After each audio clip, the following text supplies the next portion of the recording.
Let's talk all things arts on Julie Whitney Scott Presents, heard only on WGRN 91.9 LP, the Green Renaissance Station. Thank you for joining me on Let's Talk All Things Art.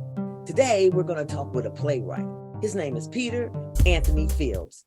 And Peter has written plays that have been submitted and accepted to all kinds of theater festivals and other things out there. We're going to talk to him today about what it is and what it means to be a playwright.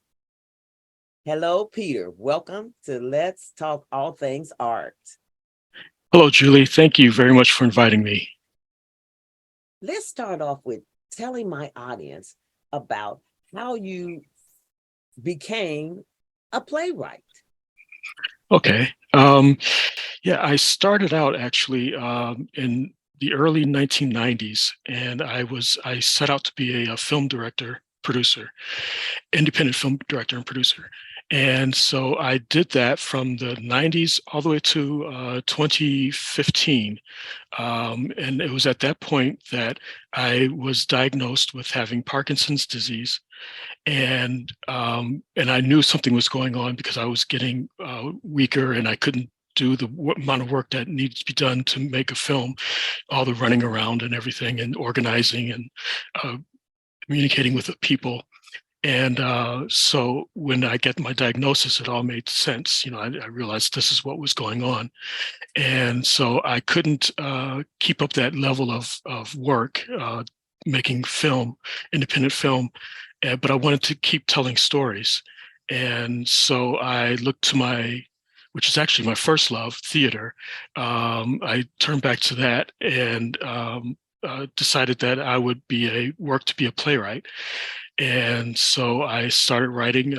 Actually, I started writing plays around 2013 because I had a feeling that I wouldn't be able to keep up making independent film. And then I had my diagnosis, and then it all made sense. And so I started writing in 2013. My first play was Burden, a short 10-minute play, which premiered at the Fade to Black Play Festival in Houston, Texas. And so that was my first play. And from there on, I've been writing plays since. As a person with Parkinson disease, how has your art being able to still be creative in art as a playwright? How has that helped you, if it's helped you? Um, the the only way that it's helped me is that it's afforded me the time that I can take time with each story that I write, each play, um, because I'm no longer able to work and out there in the world. So I just do my writing here, and it's been a challenge because Parkinson's affects you cognitively and physically, and so I have to work harder to get through my thoughts, and to hold on to thoughts, remember things. And it's also a struggle to find my words, the right words that I want to say, which is what playwriting is all about, using the right words. And so it's been a challenge. And now I notice my fingers are going all over the place on the keyboard, so that's fun. you know, Trying to chase down my fingers and keep them on the keyboard properly. Well, there are a lot of new technologies out there where you can actually dictate.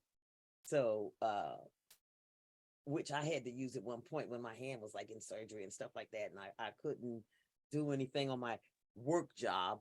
So of course they accommodated by giving me an app for my on my computer, so I could still work and dictate what I have. So that's something out there that's probably going to might be beneficial for you down the way to look into. It's getting one of those type of new apps that they have where you actually it dictates and it types out your stuff. Now, as a playwright, how many plays have you written so far, Peter? That have Um, actually been that the plays that you, well, I won't say how many you've written because if you like me, you got a whole bunch of plays uh, back from God knows when. How many have you been able since you started back to focusing mostly on the theater? How many plays would you say that you have been able to successfully have produced? Let's see. That's a good question. I'd have to do some tallying up to see what number that is. I think I'm somewhere around actually produced plays about 10 maybe, but I've written about 25 to 30 plays so far that I'm still putting out there and trying to get something going with them. That's a good, let's talk about that for my listeners out there that are writing plays and trying to submit it. I personally want to hear this information. I don't know if it's I'm too busy or whatever, but it's I don't. How do we begin to start submitting plays out there of your work so that other people can see it? Where do we start with that, Peter? Okay, that is my least favorite part of the whole process is finding a theater and hunting them down and submitting. It takes a lot of time, so you have to be prepared for that. It's kind of like it would be best if you block it out like a season. This season is going to be my season of researching play festivals, submitting to the festivals, and hearing back from them, and keeping a flow of plays going out to the different festivals. That's the first thing that I would do, is prepare myself for that. And then second, there's a site called New York Playwrights, I believe it's called New York City Playwrights, and that's a great site where it has a listing of play festivals being produced by various theaters around the country and the world even. And so I use that now. A friend of ours, Vivian Lerman, perhaps you know her, she recommended that I try that out, and I did. And it's really good service. And all the plays listed, I believe all the plays listed are no fee. You don't have to pay to submit your play, which is helpful if you're, financially tight. Um, and Yeah, so that's what I do. And you have to keep track of them because it's easy to lose track of who you submitted to and when. And you don't want to double submit.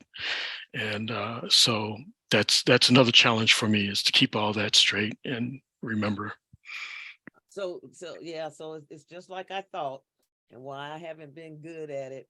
It takes time. Uh, yeah, it takes time to actually sit and do that. And I haven't been. I'm also a member of the New York Play Exchange, and yeah, it works really well.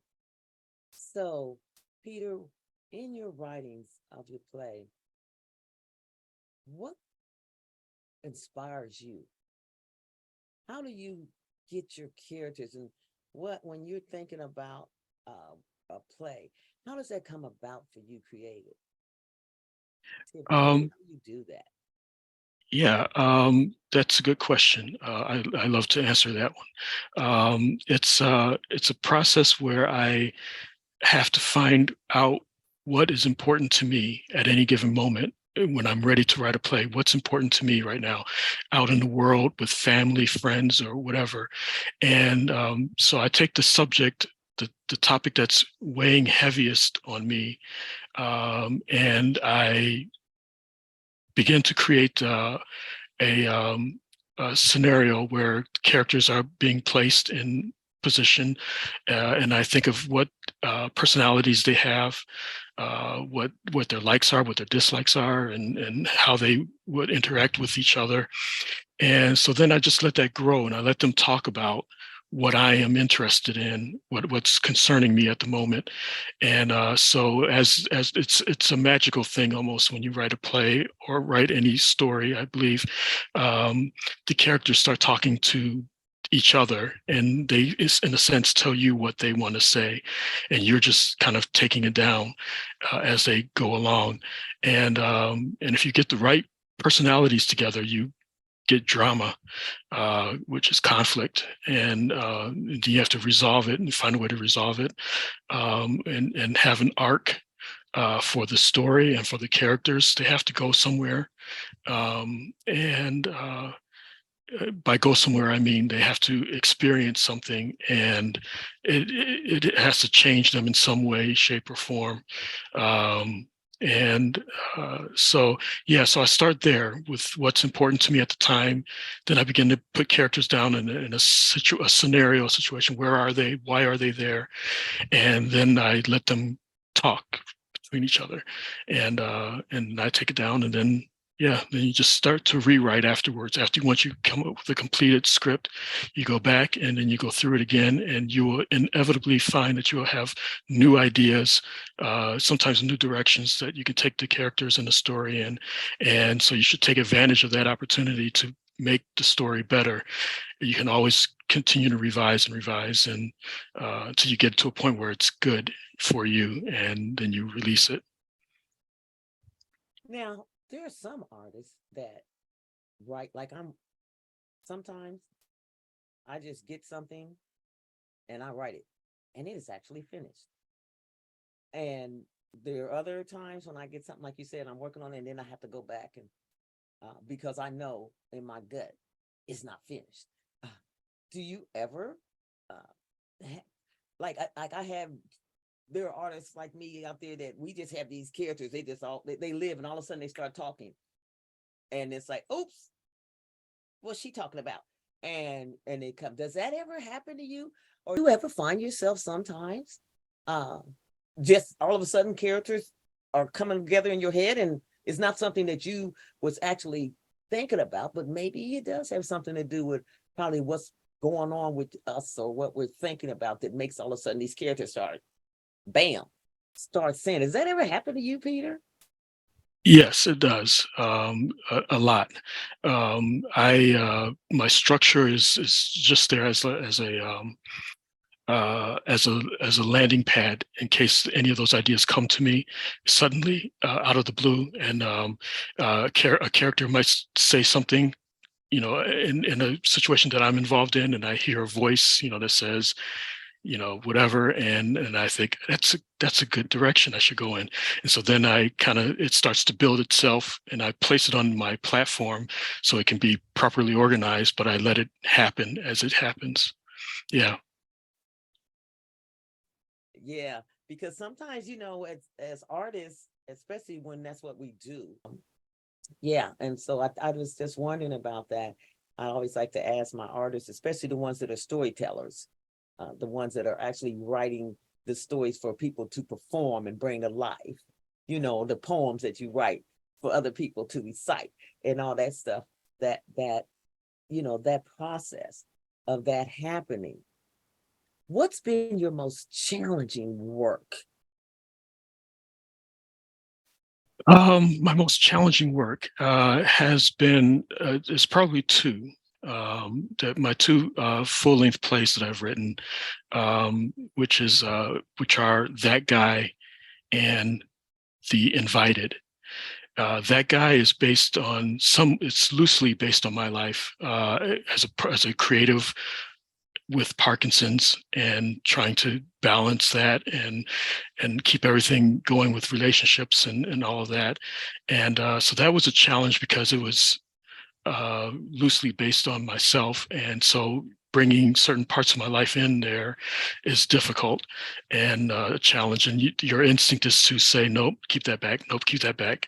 And but the best work comes when it scares you. If it's something that scares you, when you have to, whether it's fiction or biography, if you are hesitant to do it, that's usually the sign that it's something that you should do, that you should go ahead, because that's what makes real drama and real connection with the audience, because it's human, whatever it is that you're going through, and we're all human, so we experience similar things in life and similar emotions.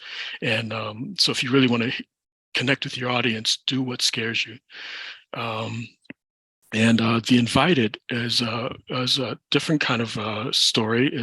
I've always wanted to do a whodunit and mystery story, and so this gave me an opportunity to write my first mystery story. Well, it's not my first mystery, but it's my first Agatha Christie style mystery. And it was a lot of fun to do. But it was very challenging because I had to um, think, not that I don't always think through everything, but I really had to think through everything, make sure all the details were right, and things made sense, that one thing that leads to the next, to the next, to the next, in the past of these characters' lives, bringing it to the present and making sure things connect there. And so that was a real challenge for me, balancing all of that. But it was a lot of fun. It was the best experience that I had writing a play, was writing The Invited.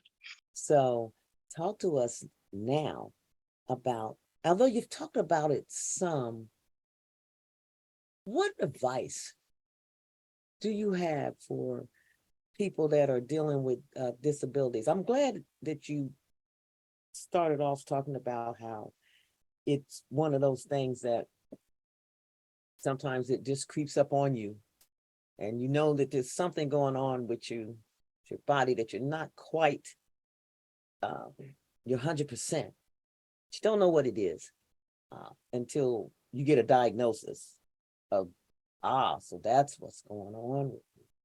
And having to now go from something that you were very proficient at, and this is what I want to do in life, to, okay, now I got to make that change to do that. And because I think it's a blessing, Peter, that you were still able to stay into the storytelling. Everybody doesn't have that, doesn't have that opportunity, depending on what kind of job or they're doing or something, versus when you're in the arts, you can't, we have a little more leeway, would you say, in our being able to adjust from one art form to another. Was that helpful? That, you know what I'm saying? That, okay, I can't really do this, but I can do this. And I think you said that even earlier too, that you could still be a storyteller. Yes, exactly. I've even once said that I believe that it's been sort of a blessing to me, uh, because it afforded me the time that I could just spend creating, thinking and creating, and writing, which is what I love to do. So much as, you mentioned that you've always written, and so have I.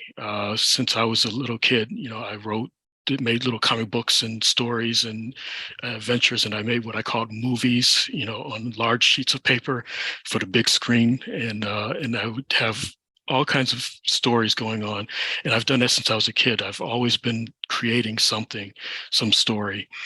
And so, yeah, that is something it's surprising to feel that you would say it's been a blessing to get Parkinson's. That's weird, but it's actually true, and despite all the downsides to it, there's a lot of symptoms with Parkinson's. It covers everything in the body and the mind, and it's a degenerative disease, so it slowly eats away at you. And but it helps to be positive, to be creative. It helps me be positive, and it keeps me going. And yeah, that's the way it unfolds for me. Yeah, sometimes in our life, things happen to us that turn out to be blessings, and blessings in the fact that, even though this has happened to me, I can still do this. And now I even have more time to do this, because especially when it comes to writing. Because when we're out there, it's really hard. You writing, we have to make time for that. And when you have to live your life out there, making a working, going to a job and doing all that, and you like, okay, now I just want to write. But I can't write because I'm busy. See, and then God puts this thing and he does what he does, and next thing you know, like, okay, I can do this. Would I had chose this in the beginning, say, oh yeah, yeah, no, but this is where I'm at. And the blessing is that I can also, as an artist, see, you know, uh, that as an artist, we have these outlets, thank God, that we can still create. Because I think that's the most important thing, is, would you think so, Peter, that the fact is that even though you had got Parkinson and could no longer be in the film, you could still create, like you said, your stories. What a blessing.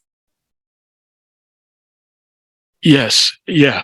It is, in fact, it's probably the strange enough, it's probably the best time in my life because I'm being so creative, and playwriting frees you up in ways that screenwriting or that screenwriting, for example, as comparison, doesn't, because there are constraints that you have to think about budget, and time and place and personnel, and with a movie it just builds and builds and builds.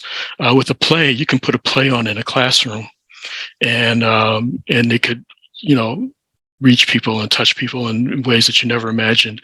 And and to be able to write those stories and write them completely and fully, and realize this image that's been in your head, and to put it out there, and then and watch other people interpret your words is such a thrill to experience. And yeah, there's nothing like, for me, there's nothing like writing a story, creating a story, and completing it and giving it out to the world. Last year, the Columbus Black Theater Festival, for their 10th year, they produced your play. It was See Invisible, right? And I got to play the homeless person in it. And it, it took the director, Aria Wells, uh, because when you, and that's another thing about writing plays, like you said, when you see what other people take and do with it, because based on the director's vision and whatever, they can take these words that these characters are saying in their setting and just bring it to life. And so I really enjoyed playing the homeless person who was invisible, supposed to be, to these two people that are just basically having this conversation, where there's some conflict in it and all that. And just like this person doesn't even exist, right there in your vision, homeless, sign up, everything. And it just show, and not only that, the male character in it, he was struggling with feeling invisible. So you had your homeless character that obviously people was ignoring as invisible. Then you have this young teenage male black boy, young man, talking about how he feels invisible, and just how the whole story talked about how we need to be, in my view, mindful of other people, and where they are and where they're coming from. And that it's one of those things, it doesn't matter if you're homeless on the streets and people ignore you. Sometimes you're right here in their face and you're not, and you're on the same area, whatever, and they still ignore you. And then of course there are those times when you your own self feel invisible, because of what's going on with you. So that was one of the plays that I really liked, the See Invisible, that short play that you wrote. I think it is one of those plays that, like you said earlier, when you write something that's based on what's happening now, this is what our world, we have a lot of homeless people out here that are being ignored. And we have a whole lot of young African American males and males in general, young people, they feel ignored, and then you have the woman that was in the play who ignored these people, but in the end realized she was doing it because before she was really oblivious to the fact that she in turn was ignoring people. And had that change at the end. So that's, I want you to continue to write because you're a great playwright. And before we end our session today, how about you giving some words of encouragement to someone out there that has a disability and may feel like, okay, I this has changed their life? give them some advice on, from your perspective as a person that's been in that position, give them some words of encouragement. Yeah, the thing that I would say is if there's something that you are passionate about that you really want to pursue and do, it could be anything from woodworking or to glass blowing or writing. If it's important to you, do whatever you can to do that thing that you love so much. Don't give up on it. See another angle that you can come at it from, because there's always more than one way to do anything. And like for me, writing, I couldn't write. I couldn't direct a film anymore, but I could write a play, and both are storytelling means to tell a story, but it's just a different angle at it. And in this case, for me, what the disability that you may have may even bring you around full circle. It may be something that you started out wanting to do, and you had to leave it aside to do other things in order to live in the world and work and all of that. And then maybe it brings you back around to that thing that you first loved, when you were maybe a kid. And so I guess what my advice would be is to don't give up. Don't ever give up, and keep pushing yourself, because you will surprise yourself with what you can do. Every time I finish a play, it's like, wow, how did I do that?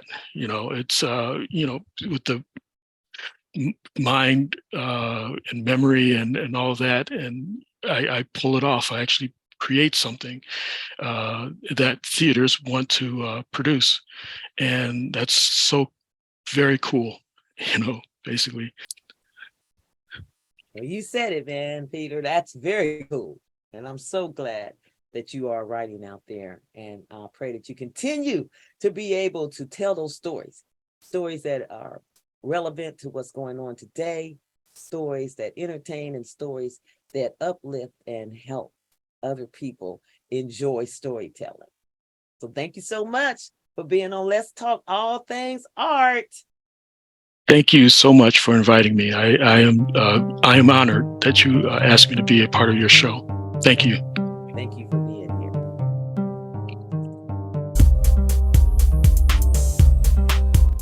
Thank you for being with me on Let's Talk All Things Art. This is another Mind for God production sponsored event hosted by me, Julie Whitney Scott.